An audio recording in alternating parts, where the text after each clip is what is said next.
안녕하세요, 너구리입니다.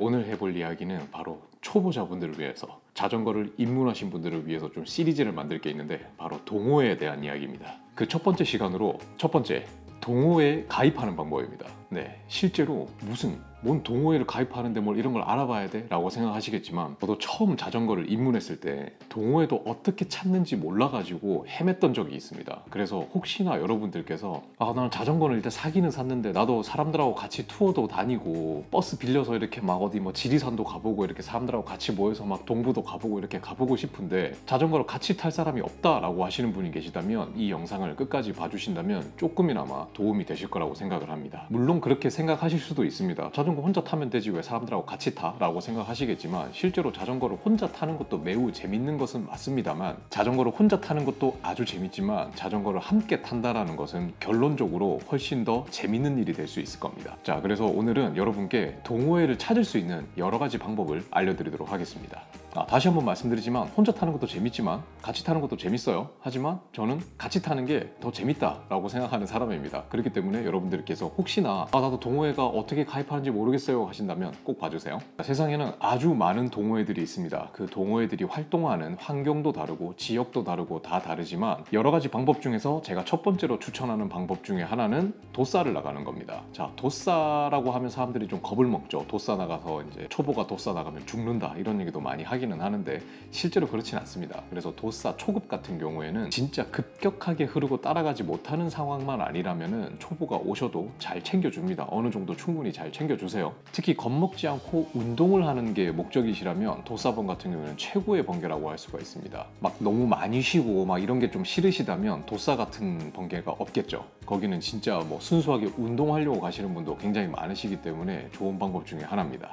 자, 두 번째는 우리나라에서 가장 활성화되어 있는 카페 중에 하나인 네이버 카페를 이용하는 건데요. 네이버 카페를 검색을 할 때 그냥 검색창에다가 검색하는 게 아니라 카페 검색 상황에서 카페명이라는 탭이 있는데요. 그 탭을 선택을 하고, 예를 들어서 검색어를 뭐 로드 동호회, 서울 로드 자전거, 뭐 로드 자전거, 뭐 양평 로드 이런 식으로 검색어를 넣다 보면, 가장 좋은 거는 내가 활동하기에 좀 가까운 지역에 있으면 좋겠죠. 내가 김포에 산다면 김포에서 활동하는, 용인에서 산다면 용인에서 활동하는 카페를 찾는 게 어떻게 보면 가장 좋을 수 있습니다. 물론 그렇게 지역 기반으로 활동하지 않는 카페들도 많기는 하지만, 기본적으로 가깝다면은 내가 이동하는데 시간도 줄일 수 있고, 또 가까운 사람들끼리 자주 모여서 라이딩을 할 수 있기 때문에 보통은 그래도 좀 지역으로 검색을 하는 것이 좋습니다. 그렇게 해서 검색을 하시면 생각보다 굉장히 많은 카페들이 나옵니다. 그래서 거기에다 이제 보통 카페 같은 경우에는 가입을 해놓고 최소한의 활동만 하셔도 되기 때문에, 가입 인사도 해놓고 하면 사람들이 보통 잘 반겨주고 하기 때문에 가입을 하시면은 쉽게 가입을 하실 수 있고, 굉장히 간편하고 편하게 많은 카페들을 찾아볼 수가 있습니다. 네, 그리고 세 번째 방법은 바로 소셜미디어를 활용하는 겁니다. 카카오톡 오픈 채팅방이나 소모임 어플이 있습니다. 그리고 밴드라는 어플도 있어요. 이 어플들은 카카오톡 같은 경우에도 기본적으로 이제 사람들하고 카톡을 하는 이제 채팅 프로그램이지만, 오픈 채방이 있습니다. 저도 제가 오픈 채방에서 활동을 하고 있는데요. 자이언트 오픈 채방이에요. 그래서 거기에서 활동을 하고 있고, 거기다 검색을 해보시면 오픈 채방에 엄청나게 많은 방들이 있습니다. 그래서 거기서 이렇게 뭐 참석을 해서 이렇게 뭐 활동을 하시는 것도 되고, 소모임이라는 어플과 밴드라는 어플이 있는데요. 여기도 검색을 해보시면 뭐 예를 들어서 용인 로드바이크 이렇게만 치셔도 정말 엄청나게 많은 소모임과 밴드들이 있습니다. 그래서 거기 가서 활동을 하시면 됩니다. 유명한 데도 있고 좀 작은 데도 있는데, 뭐 유명하다고 좋은 건 아니고 작다고 뭐 안 좋은 건 아니니까, 뭐 내 마음이 끌린다면 가서 활동을 해보시는 것도 좋겠죠. 자, 그러면은 동호회는 이렇게 찾을 수 있는 방법은 이렇게 네 가지로 이제 크게 여러 가지 방법이 있다라고 이제 보시면 돼요. 보통 많은 사람들은 하나의 동호회만 활동하지 않습니다. 보통 기본적으로 가장 메인으로 활동하는 동호회가 하나 있고, 그리고 서브로 활동하는 동호회가 한 두세 개 정도 있는 게 보통이에요. 보통은. 그래야 내가 이제 뭐 여기를 못 가게 됐을 때 뭐 딴 데도 가고, 뭐 주말벙은 여기 가고 주중벙은 여기 가고 이런 식으로 이제 활동을 하게 되는 게 보통인데, 이렇게 찾았다 쳐요. 그래요. 예, 찾았어요. 근데 그 다음은 어떻게 하느냐? 가장 힘든 게 있죠. 찾는 거는 쉽습니다. 어떻게 보면 지금까지 제가 말씀드린 거는 너무나 뻔한 얘기예요. 그냥 동호회를 찾는 거는 그냥 찾으면 됩니다. 하지만 가장 중요한 것은 동호회에 적응하고 활동하는 거죠. 여러분들이 저를 보시기에도 제가 꽤 그래도 활달하고 성격이 좀 외향적으로 보이시겠지만, 커뮤니티라는 것은 이미 다들 친해져 있는 상황에서 거기에 포함돼서 내가 친해진다라는 거는 생각보다 쉽지 않습니다. 굉장히 어려운 일이에요.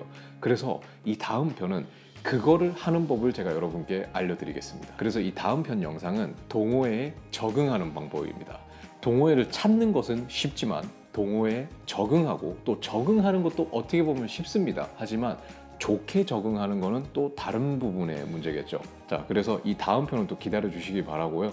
미리 결론을 말씀드리자면 너무 간보지 말고 적극적으로 좀 활동을 하시는 게 좋습니다. 물론 이 다음 편에서 좀 디테일한 얘기는 하겠지만, 활동이라는 것은 많이 하면 많이 할수록 마일리지가 쌓이는 거기 때문에 자연스럽게 친해질 수가 있겠죠. 그래서 너무 간보기 하지 마시고, 이 세상 어떤 동호회도 내 마음이 열려있지 않은데 내 마음을 열어주기 위해서 노력하시는 분은 없습니다. 그러니까 그 얘기를 다음 편에 조금 더 진행하도록 할게요. 그리고 이 시리즈는 방금 전에 동호회 찾기 이후로 동호회 적응하기, 동호회 진상 시리즈, 이런 것들도 좀 진행해 볼 생각이니까 다음 시리즈를 또 기다려 주시길 바라겠습니다. 자, 그럼 오늘 영상은 여기까지고요. 혹시나 여러분들이 동호회를 갔는데 나 빼고 다 친하고, 나 빼고 다 형 동생 누나 동생이고, 나 혼자 소외된 것 같고, 나 혼자 이방인 같다고 생각하신 분, 다음 영상을 기다려 주시기 바랍니다. 그럼 오늘의 짧은 영상 여기까지 하고요. 오늘 영상이 조금이라도 도움이 되셨다면 구독과 좋아요 부탁드리고, 저는 다음 영상에서 또 뵙겠습니다. 감사합니다.